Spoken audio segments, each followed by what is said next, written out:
Wow, what happened? It's cool to play Minecraft again, old school Runescape has a big healthy player base, and this summer World of Warcraft Classic will bring us back to the days of vanilla.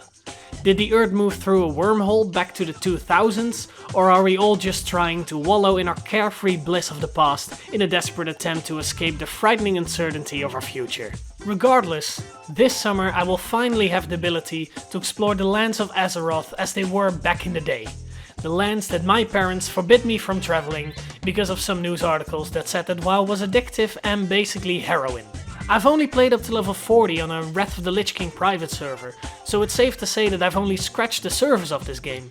These private servers were a clear indication that there was a large market for these types of legacy games. In fact, it was such a clear indication that Blizzard said this. Have you ever thought about adding servers for previous expansions as they were then? No. And by the way, you don't want to do that either. You think you do, but you don't. This was from back in 2016, and even though Blizzard has now changed their stance and is actually giving us the vanilla experience, it was still strange to hear that they did not realize what a market there was for this type of game. Personally, I think they did. I think higher up the chain the idea for WoW Classic already existed. And to ensure that people would actually come to WoW Classic rather than stay on the private server with their already established guild, these servers had to be taken down. But while they were still developing Classic, you don't want people to wait for 3 years for it. You want them to play your current game. So his actual answer should have been, you think you do, and you do, but could you spend money on retail while we're developing the game? That would be great, thank you so much. Maybe that's just my tinfoil hat speculation though, I don't have any proof of this. It just seems weird to me that Blizzard back then would be so clueless about the potential of a legacy game. Not just because of the private servers, but also because another company had already successfully done so before.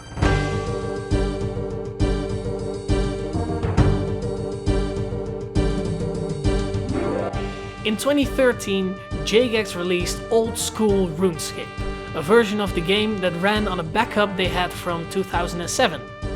This was also done in response to the massive success a private server 2006scape had received as well, while also listening to player feedback. Old School Runescape, or OSRS, has had its ups and downs, but nowadays it's about 4 times as popular as its regular brother, now referred to as RuneScape 3. In the following 6 years, a whole bunch of new content has been released for the game, and while this makes OSRS a very different experience from what it was like in 2007, it was all done preserving the spirit of the game. Using a polling system and even Reddit, the team that works on Old School RuneScape frequently checks with the community if the changes are enough old school to be implemented into the game.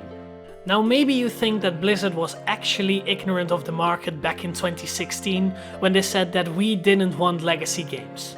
But you can't tell me that when they started working on WoW Classic, they didn't at least look at Old School RuneScape and how they ran things. Yet we already know about a few major differences between the two games and how they are being maintained. Let's take a look at what these are and what the implications of these differences will be. Currently, we have seen a roadmap for WoW Classic. I kinda don't like the word roadmap at all at this point. With most games nowadays it's like, this is how we might fix this broken game in the coming months maybe, but who knows? But with this game it actually makes sense. Even vanilla WoW had a lot of patches and updates, and it'll be cool to experience these coming out in the order that they did back in the day. It's a cool idea that we won't get a static game, but rather one that gives us new things to do and new gear every now and again. An online world that's changing and evolving and feels alive. OSRS didn't have a lot of content planned for it when it came out initially. The only few things we saw were mostly quality of life updates that came from the near future of the original 2007 backup.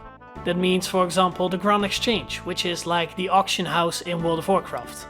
Even though people loved the 2007 experience, they quickly learned that standing around for an hour in Varrock West Bank, typing the same sentence over and over to sell your 6,000 tunas was not anything that anyone enjoyed or particularly missed from the old days. And here I think it's important to make a distinction between content updates and quality of life updates. Specifically because the communities of the two games seem to have very contrasting opinions on the latter. The OSRS community has overall been very welcoming of quality of life updates if they do not ruin the feel of the game or are just considered a necessary improvement of the game by improving tedious activities. Think of the Grand Exchange, right-clicking quick travel options to skip dialogue boxes, making the blast furnace not require 3 people wasting their lives for the greater good, that sort of stuff. However, the World of Warcraft Classic community seems to be very reluctant to welcome any changes to the game at all. Not only if they would definitely make the game easier, such as being able to fly everywhere, but also if they make the game less tedious, like a dungeon finder. Heck, some people even get mad that the UI customization screen is now transparent so that you can still see your character while you are adjusting your action bars. And you know what? I think that makes sense. See, the Runescape community didn't want to specifically play the game from 2006 or the game from 2007, they wanted to play the game that still felt like it did back in the day. They mostly just wanted to play Runescape before the Evolution of Combat update happened. But that's not the case for the WoW community. They want to relive the days of vanilla. And with the reliving of that story also comes the tedious things. Compare it to the original Star Wars movies and the remasters that came out later. Supposedly the new ones have more stuff in them and are more up to date to our modern standards, but still people prefer the originals, even if you're watching the movies for the first time. The film is inevitably linked to the era it came out in. Often it's the bad things as much as the good ones that make an experience nostalgic. And what is WoW Classic if not a massive nostalgia trip? If I had to take a guess, I'd say these quality of life updates will probably come eventually, once the roadmap as it has been revealed thus far is completely done. Because hopefully by that point, WoW Classic has established itself as a proper MMO that'll last for a very long time, just like old school RuneScape. After the final Classic update, people will probably be more open to new content, so long as it doesn't diminish the vanilla feeling of the game. And when people open up to that, they might also open up to things like a dungeon finder. Similarly, they might open up to adding updates that came in later expansions that were received well back in the day, perhaps reworked a bit so that the flavor is more vanilla. In old school RuneScape we see this for example with the Revenant Caves, which originally came to RuneScape 3, but were pulled and then reworked for old school RuneScape. I reckon the WoW Classic community will be open to things like that eventually. Or maybe not. How would we know? If only we had a masterfully set up segue into the next segment. Old school RuneScape uses a polling system. Any significant change that would come into the game is discussed beforehand, and the community is able to vote on whether or not they like this change to happen, or if it needs some reworking, or if they prefer the change not coming into the game at all. A feature needs to reach at least 75% approval before it will be implemented into the game, ensuring that at least a good majority of players is happy with the changes that will be made. Additionally, Jagex turns to Reddit and Twitter to read up on feedback the community gives on proposed changes. It is really great to see that the community is so closely involved with the development of the game that they love so much. So far there has been no indication that WoW Classic will have a polling system similar to this. For the purposes of this video, I'm gonna assume that that will be the case upon release as well. To be honest, I don't think Blizzard is down for community involvement too much, but maybe that's a good thing? There are some definite downsides to a polling system and community involvement as found in old school RuneScape. First of all, for a lot of players this ruins any surprise that could come with a new update. Because Jagex makes an effort to inform the players on what they are voting on, a lot of information is disclosed beforehand to allow the players to make an informed decision. But the downside to this is that for a lot of players this update will be a lot less of a surprise. And there's another argument to not include players too much into the development of the game. See, what do these people really know about game design?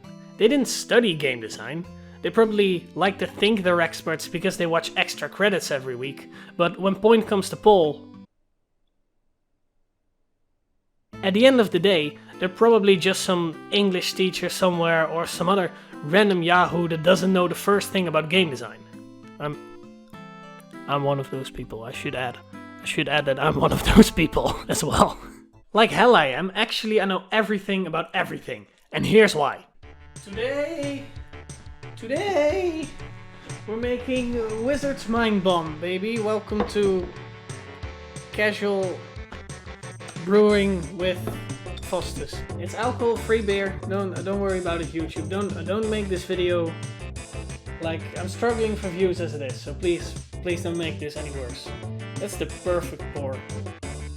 That's how it's supposed to be, right? All foam. So what I have here, I have no clue if this will work.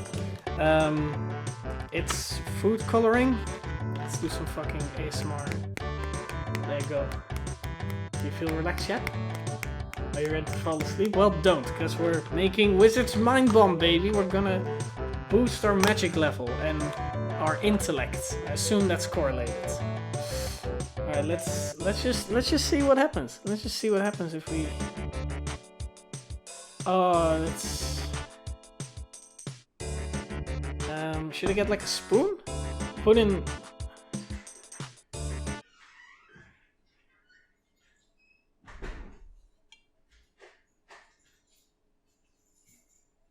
I put in so much. I'm only thinking now about how it might kill me through.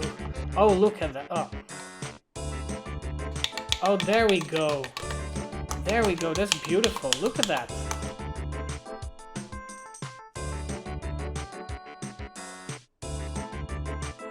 Still beer. There we go. It's supposed to be blue, right? Show up the picture. There we are. It's blue.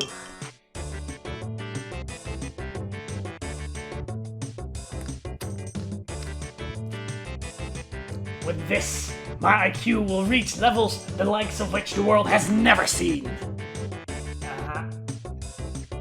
I clearly don't have the cooking level for this. Yet, despite that, I strongly believe that WoW Classic should implement a polling system. If they don't do it right away, they should at least do it as soon as the Classic roadmap is finished and new content starts making its way into the game. Why? Because legacy games exist solely on the premise that people have a certain itch that they beg to be scratched for. It's not like, hey, it's us Nintendo and we have a fun game that you might like, and then you decide whether or not you like it and then you buy depending on that decision. It's people going up to the company and saying, we want this specifically, and if you give us this, we'll give you money. And that changes the entire dynamic. It's no longer designing a game under the assumption that people will hopefully like it. It's fulfilling a custom order that you know people will like. And people will like it more the closer you follow their wishes. I'd even argue that since MMOs are so community-based, even non-legacy MMOs would oftentimes benefit from a polling system in certain cases. Blizzard, you better put in that polling system. Because we from old school, we know how to get our way. And we'll spread our wisdom. Yeah, we'll teach you.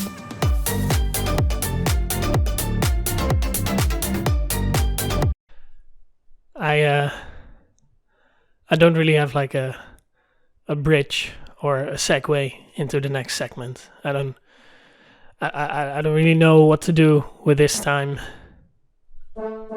I know, I'll advertise myself. Have you seen these numbers?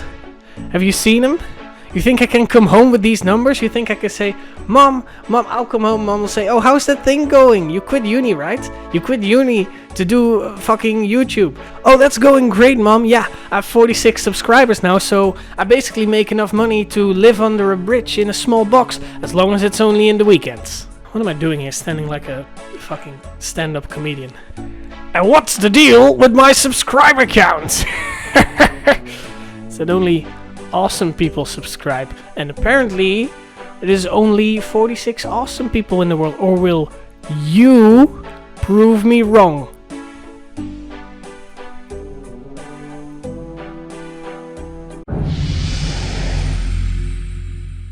WoW Classic has what I consider a pretty big leg up compared to old school RuneScape, and that is specifically with the engine. See, OSRS is built from a backup that was made in 2007, so the engine is also from 2007. Now, it has been confirmed that the engine is receiving regular updates, but I imagine that working with code from 2007 is still sometimes less than ideal. Then again, I'm not a programmer, so what do I know? If I would make a game, I would make it in C-, if you know that.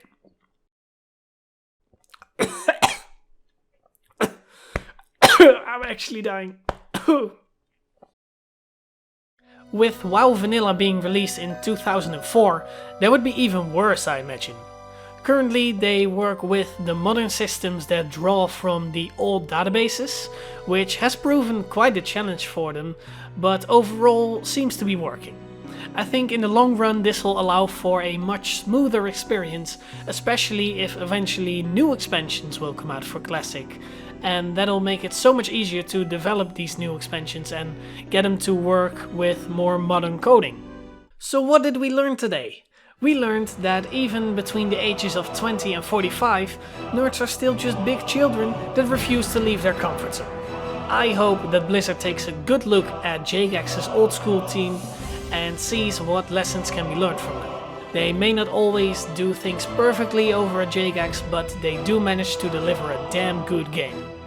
I for one cannot wait to properly explore the impressive locales of Azeroth this summer. And I really hope to see all of you there as well. In the meantime, you can find me wasting my hours away at the Monkfish in Gillinor. Remember to subscribe if you enjoyed this video. Maybe you first want to check out some other videos on my channel. Either way, I'll see you around. Thank you for watching.